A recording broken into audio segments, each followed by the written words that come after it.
Hello, everyone, to another interview of the PGL Season 18. Today, we have a newcomer, our first of a couple newcomers to the interview. So, someone who hasn't been in the PGL for longer than some people playing draft have been alive. No accolades to mention, but has won at least league. Sorry, my words, tripping over my words. Has won at least one league in his life. So, no push over here. Welcome, Benny. How are you doing today? Thank you. Thank you. I'm doing pretty good. How about yourself? Good, good. I'm doing great. It has been a fantastic Saturday. I'll spoil what day it is, recording a little bit ahead. Having a great day. So you know the rules at this point. You've been through the draft. You've picked your 10 mons. You know that it is Nat Dex low tier. We are dealing with cut moves other than Hidden Power and Pursuit. And it was a relatively tight budget. So I see that you were in the top half Yeah. of picks. Yeah. You were in the top half of picks, so you kind of got your pick of the litter, and you ended up going with, I think, a slightly cheaper than average Pokemon, right? You went with the Hydrapple. Hydrapple. Yeah. Yeah. And the Bronzong is your round two. So can you explain kind of your thought process going in, why you landed on the Hydrapple Bronzong, just kind of what you were thinking, what you were feeling when you got into this draft? Yeah. This is actually my first ever like low tier draft. I've played a lot of low tier, just like laddering, but not like any draft before. So I was just looking at Pokemon that I enjoyed using and like wanted to just have and wanted to try out in a draft scenario. Mm-hmm. So like Hydrapple like was pretty like much like screaming to me. I'm like, oh, I feel like Hydrapple would be a lot of fun to use. And then I was like, well, I need a good steel type, and a bunch of like good steel types had gone right off the board leading into my pick. I'm like, oh, Bronzong, like that's a draft staple. I've used it before. So like I'd say that was like my thought process for my first two picks. Yeah, I mean, that makes perfect sense. You got two of the bulkiest, most annoying to KO mons like in the format, not even counting low tier. So, kudos to you there. I was like, I don't know what I'm doing, but I'll at least make my team annoying to play against. I mean, yeah, I think you definitely succeeding on. I couldn't imagine trying to prep for this in preview. Another thing I noticed about your team, so we went back and forth a couple more rounds. You picked up two Terra Captains back to back pretty early for Terra Captains. There were a couple that went earlier than them, but you went with both the Wall Rain and the Wug Trio as your two water type Terra Caps. That's super interesting. Those were not on my radar. So can you give me a little bit of insight on what you were thinking picking those two up as Terra Captains? Yeah, of course. So I really wanted an offensive Terra Captain and a defensive Terra Captain. I personally like to have one of each when I do a draft format. With Rain, I liked its ability Thick Fat a lot. So I was like, oh, I can Terra Steel, and then I lose my fire weakness. Yep. And I'm only weak to ground and fighting, for example. Or I can even if I just went for like a different type in general, like I went Dragon, I'd lose my ice weakness and I would just be extra resistant to fire. So like I was looking at that for sure with Walrein, and then with Wug Trio, I think he's just a really underrated offensive threat with double stab, triple dive. If I go Terra Water, I can get stab, throat chops, and sucker punches with Terra Dark. Yeah. And then if I want to, I can just go really any typing offensively, like flying or electric, and I still do like decent damage with a Terra Blast. Yeah. Yeah, absolutely. I mean, Wug Trio outside of low tier, like obviously a little bit weak. Obviously has that good speed tier, but I think in low tier it can really shine. And making it a Terra Captain, as you said, gives it that Terra Blast, so it's not just running those water moves and the Sucker Punch, a couple other coverage moves it gets. So I really like that pick. I think it could do a lot here because you're outrunning, I think, everything but maybe a dozen Pokemon on the board at base. So that's really good in its own right. Yeah, exactly. And I was like, I felt like I was in a good enough speed tier that I could like pretty safely run Choice Band if I ever wanted to as well. Yeah, absolutely. It would fit right along the rest of this team. And I think a breaker is appreciated because the more I'm looking at this, the more bulk I'm staring at. This looks obnoxiously hard to break. So yeah, I see one more Pokemon that I want to call out that I know you sniped. A friend of mine that I was building with was the Salazzle, is a relatively late pickup, probably the premier fairy resist, but on your team I could see something like a toxic spiker making a lot of sense. You got that special coverage as like fast special attacker. So give me a little bit of insight on, you're toward the end of the draft, running out of points, and you decide to just dump them on this Salazzle right before the end. What was your thoughts there? Yeah, well, I needed a fire type and a poison type, and Salazzle is right there. Hmm. I also needed something fast and a good special attacker. So it was like four things I needed into one Pokemon. And then, like you said, this I really like the toxic spikes on it. So I could set up spikes, I can toxic things, and then like switch out if needed. I really like the ability corrosion, obviously. Hmm. But like I really just needed speed and special attack, and that was like one of the better ones left available. Yep. And I felt like it had some good synergy with Wug Trio, where it was like you either have to prep for a fast special or a fast physical attacker. So Hmm. Yeah, the big fan of that. A big fan of the pivots you've got in here. You got the Rotom with the Volt Switch. I believe Wigglytuff, correct me if I'm wrong, I believe it does it gets get Baton Pass. Yep, okay, Yeah. perfect. So you've got Wish Baton Pass for your bulk that doesn't have as reliable recovery. So, Yeah. yeah. Yeah, that was basically the main reason I got Wigglytuff was like, oh, I needed a normal and a fairy type, and I was like, oh, it gets Baton Wish Pass, so that was like perfect for me. Yeah, absolutely. I don't know if you've had a chance to watch the draft analysis that Sandan did, but he seems to be a big hater on the Rotom-Fan. So, you got any comments on Yeah. that? I did watch a little bit of it. He did make some good points. Like I already knew I didn't have a lot of hazard removal, and I've been like kind of eyeing a couple things of like what I can drop, what I can pick back up, Mhm. um, to maybe help with the hazard removal. But my personal favorite Rotom form is Rotom-Fan, because to me it's just a discount Zapdos and like Thunderous. Basically, like, it gets it's the exact same typings as them. So Mhm. I think it's one of the best typings in competitive electric flying. Mhm. It's just so good offensively and defensively. I have defog, I have pain split. Mhm. I can set up nasty plot. I can will-o-wisp. I can, I just feel like I'm a really big fan of bulky Pokemon, but also Pokemon that have good versatility and utility on them. Yep. So if you just, I mean, in general, I feel like my team is just full of versatile Pokemon and Pokemon with good utility. So Mhm. Rotom just is like the poster child for that. So I've always really been a big fan of the Rotom forms, Mhm. and I've always felt Rotom-Fan, because of its not really useful ability, is always really underrated and Mhm. is looked over, even though it has, I think, a really good typing. Exactly. That's what I was about to say was I think it gets underrated sometimes because its ability is a bit redundant, but at the end of the day, it is still like a mini Zapdos. So I think super solid, good pivot. I think your team really appreciates that pivoting. Uh, Yeah, for sure. so yeah, so that kind of covers, the pieces, but in as a whole, are you feeling pretty good about your team? I know you noted maybe you're lacking a little on the removal. So if you end up deciding, Rotom-Fan, you want to free up him from having to come and bring defog every week. Yeah. Yeah, do you like your team overall? And was this kind of like a thing you planned out, where you just kind of winging it, pick one pick at a time? And did you have to make any like big pivots as you went through the draft? Um, I like my team overall. I think, guys, like I said, I think there's like one or two Pokemon I might end up swapping out within the next week or so. But Hmm. I kind of want to see how my first week battle goes with what I have, or if Hmm. I do need a pivot. And then, overall,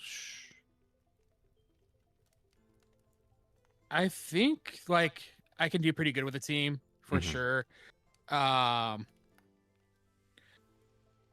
like I said, like Xander said, and like I said previously, I really do feel like hazard removal is just like my biggest weakness.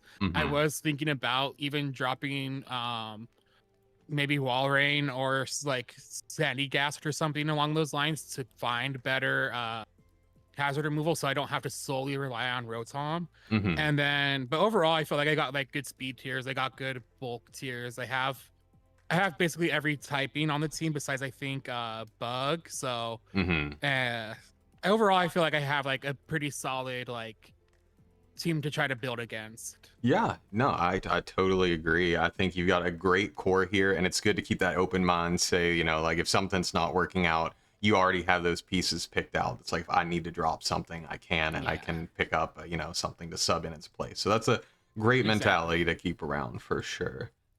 And then as for the draft idea, I didn't really have. I was like, okay, let me make my first couple picks, and then after that, I'll build around it. So I was like, let me get my dragon and steel type first, and then I'll find like things to support them and like cover their weaknesses. Mm-hmm. Yeah, no, So I was that's like, oh, Scrafty's like the best ghost resist. That's not a normal type. yep. Um, so he's also just I can set up with him and Dragon Dance or bulk up. And Mm-hmm. then I was like, oh well, Walrein and Trio, I really like the synergy I had spoken about earlier, where I can have them defensively or offensively. Yep. And so I just kind of kept looking for like the holes I needed and the typing holes I needed, and seeing what plugged into that. Absolutely. Yeah, I mean that fits well. I will say a few seasons ago we had a low tier in PGL and we did the thing where you draft a Terra type at some point. And long story short, I took Scrafty during that and there was a complex ban on it Yeah. that it couldn't dragon dance. And I was like, oh, no big deal. Scrafty's never going to dragon dance because, it's slow, but it's bulky. I was wrong. I wish I could have dragon danced with that thing Yeah. because, yeah, it's Dragon Dance so is so good. nice on it. I love Dragon Dance on it. I also do love Shed Skin and Bulk Up, where I can Hmm. just kind of, you know, it can stall out a little bit, Oh, as long yeah. as it's like a really good fairy's not just about to nuke it. Yeah, exactly. I mean, you have like rest that you can rely on shed skin procs for. It has three great abilities, honestly. It's a really It good does, yeah. Pokemon. So yeah. I An underrated set I really like is like Moxie Choice Band or Mm. Intimidate Choice Band, right? Because if you switch in with an Intimidate, force them to swap out, you get a free Choice Banded hit on something. Yeah, yeah, I love running Intimidate on it when it's secretly like there to do a ton of damage because people kind of think Intimidate Yeah, means it's a setup mon and then you just smack them with that banded hit. Yeah, I like that a lot. yeah. Yeah. Okay. So that being said, we've covered your team pretty well at this point. So how are you feeling about the other teams on the board? Have you had a chance to kind of look over what your opponents are playing with this season, and do any of them really stand out to you as kind of the teams to beat?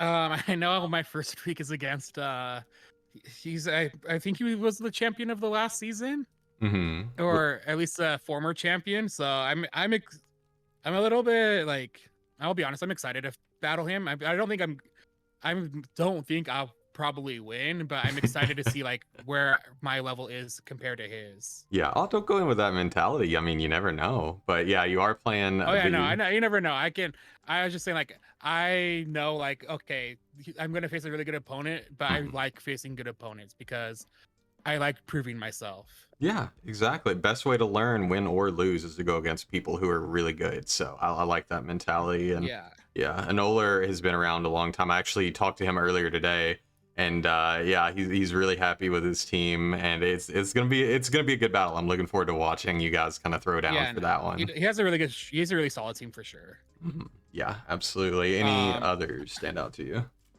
any others? Unknown Pingu, I really wanted Mega Aggron. I was like, I had a pretty high pick. I'm like, maybe, if everyone else is like focusing on a different Pokemon, I can maybe get Mega Aggron. Hmm. So the fact that he got it and then got like some really nice support around it.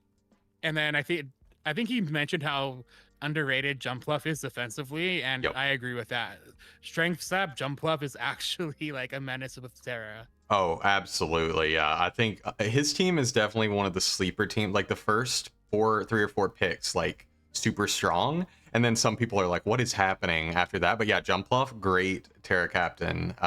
Because its bulk is pretty good. People just don't really think about it because it's always that Yeah, that bad typing. exactly. Yeah, and Aggron Um, should not be allowed. I'm yeah. not gonna go there, but Aggron being in this at all is like that's so broken. Yeah. Yeah, see, Yeah, no, for sure.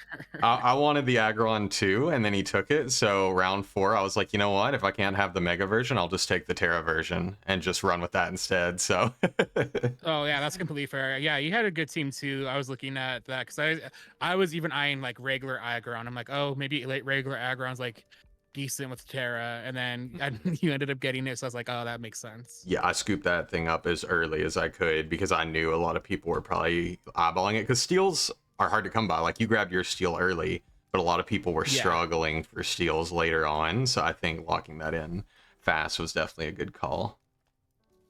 All right. Yeah, I mean, I feel like everyone has like a pretty solid team of like I can definitely see like what they were thinking of when I look at their teams. Yeah, Like yeah.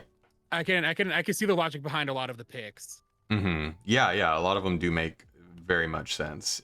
You could see a lot of, and some of these actually I saw, and I was like, I don't really know what they're doing. These interviews are giving me so much insight into these teams and what people were planning, and there's a lot of thought that goes into this. So really Yeah, I know. appreciate listening to all y'all talk about this. Oh yeah, no, I love it. I think it's fascinating, like seeing different people's perspectives on everything and their thought processes behind their building and battling. It's a really fun. That's why I've said like I like playing against good players. Like I want to win against the best because I want to prove that I'm that level. And if Hmm. I lose, then I learn like what I did wrong, basically. Yeah, yeah, absolutely. Yeah, great. I love that. Love that mindset going in.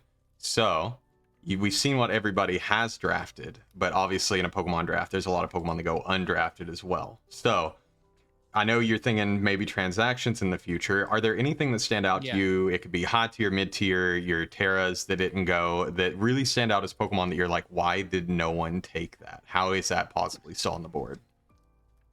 Yeah, there's a couple I was like looking at in the higher draft because even I was eyeing them earlier. Like I really was considering Absol Mega earlier. Like I Mm, really liked Absol Mega, and I'm like, I might get it. I might get it, but I didn't have enough points for it, and like what else and the holes I needed to fill. So like mhm, I ended up not. But like that was a Pokemon I was eyeing for sure. Another one was a Moongus because I was considering doing a regen core, and I'm like, well, mhm. is a Moongus and Hydrapple a little bit like overkill, like kind of redundant. A little bit, I was also maybe. looking at Glowbro, Galarian Yeah. Slowbro. I'm like, that's another Pokemon I could do regen core with, but like, is it too pricey for like my team and like what I actually need? Mm-hmm. Um, I'm I'd say like some Pokemon like that. I'm really surprised Araquanid honestly didn't get picked up because I feel like it's so bulky, has webs, Mm-hmm. um, has such a good ability that like lets it be resistant to fire still. So like that was a big shock to me. Mm-hmm. Yeah, that's a good one. And Hitmon top. I love Hitmontop, and I was really like trying to see if I could fit it on my team. It's my Mm-hmm. favorite of the Hitmons because like Intimidate, Technician, Rapid Spin, like I feel like it has like really good utility. So I was honestly shocked when I was looking for like hazard remove, like, oh, I could get Hitmontop at some point. Yeah, honestly, yeah, the Hitmontop, I feel like that would have made a lot of sense on your team too. So that definitely could be pretty solid. Yeah, and like you said, intimidate, bulky support, or like technician, super scary setup threat. Because you can get your Yeah. speed with rapid spin. You got the bulk up, great coverage in things like triple axle. So yeah, very good Pokemon, and that's one that nobody else has called out yet, but always went on my radar. Yeah, I love Hitmontop. So I have it in like I'm in another league right now, and I actually have it on my it's like a Natdex, not Natdex, but it's a Paldea Dex, and I have it, and I'm like, it's one of my sleeper picks. I always end up picking. I've used it in quite a few leagues along with Rotom-Fan, Hmm. and I just feel like they've always been such good for removal and being like bulky for me. So Gotcha. Yeah, so I guess your mentality, at least partially with this, was kind of like your comfort picks, like your Pokemon you like to go to that you know how to use yeah, well. yeah. Like I said, this was the first low tier draft I ever did, so like Hmm. it's about my comfort zone, I guess, per like draft wise. So I was like, oh, I'll grab some comfort picks I know how to use and I know I'm Hmm. good at using. Yeah, and you're gonna see them shine here, I'm sure, because those comfort picks do a lot better when a lot of that top section of the draft board is cut off. Yeah. Cool. Yeah. All right. Awesome. Thank you. Thank you for your time going through the interview with me. I got one more question for you, and that is simply, do you have any final thoughts? Anything you want to tell your fellow coaches for the season, and anything you want to tell the viewers? I'd say thank you for having me, and I'm really am looking forward to finishing out this league. So I'm excited to face everyone. I hope I'm able to prove the Rotom fan haters wrong because Rotom fan is the best Rotom form. That is my message. Rotom fan is gonna get its due justice. Got it. Got it. You know what? We're gonna throw that on the thumbnail. That's gonna be, this is the best Rotom form, and we're gonna slap Rotom on. Thank Perfect. you. Yeah, Because of I always get course. trolled for it. People always give me grief for it, but it always puts in work. So Yeah, yeah. No, I'm a believer. So yeah, thanks. I really appreciate you going over everything with me. Thank you all for watching, and we will see you in the next one.